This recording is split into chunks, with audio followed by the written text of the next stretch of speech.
muito importante a gente ver esses desdobramentos, desse caso do Vinícius Júnior. Ontem eu fiquei pensando muito, né, e falando assim, caramba, e o quanto de racismo deve acontecer nesses campeonatos com pessoas que não têm a fama, que não têm a exposição, né, que não geram toda essa comoção como gera o Vini Júnior. A gente está falando, para muitas pessoas, para mim inclusive, do melhor jogador do mundo na atualidade, né?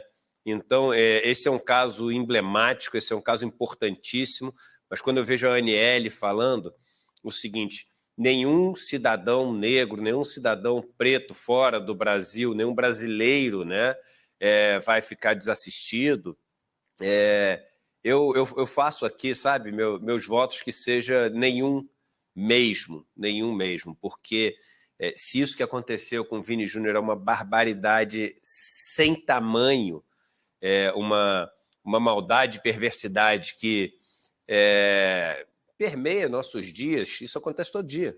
Isso acontece todo dia no mundo inteiro.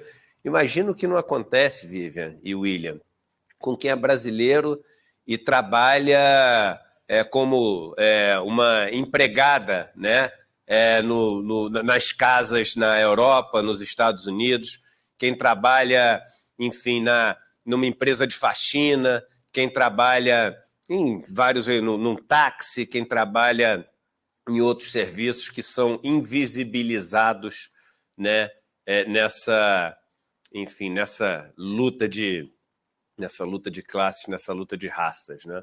Então, que o caso do Vini Júnior seja punido exemplarmente, mas que a gente lembre dos milhões, talvez, né? Porque aí a gente fala não só de brasileiros, mas fala de pessoas que vêm do continente africano, muitos que vêm do continente asiático e sofrem um preconceito enorme também nos Estados Unidos e em outros lugares do mundo, até por conta dessa xenofobia que a gente tem hoje, desse ódio por pessoas que vêm da China, por exemplo, algo que é estimulado no mundo inteiro.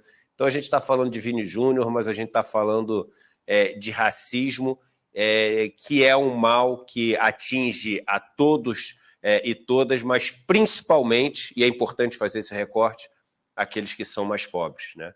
Aqueles que não vão ter uma comoção, aqueles que, quando forem humilhados, né, na França, na Espanha, na Inglaterra, o governo brasileiro não vai chamar o embaixador desses países para dar explicações, né? Então eu fico aqui só com essa lembrança dos anônimos que sofrem isso e que não tem toda essa repercussão. E na torcida para que esse caso bárbaro, e queria até aplaudir o Ancelotti ali, a entrevista que ele deu depois do jogo foi exemplar, né?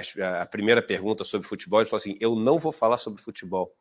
O futebol é menor em relação a isso que a gente está falando. A gente só tem um assunto para falar hoje.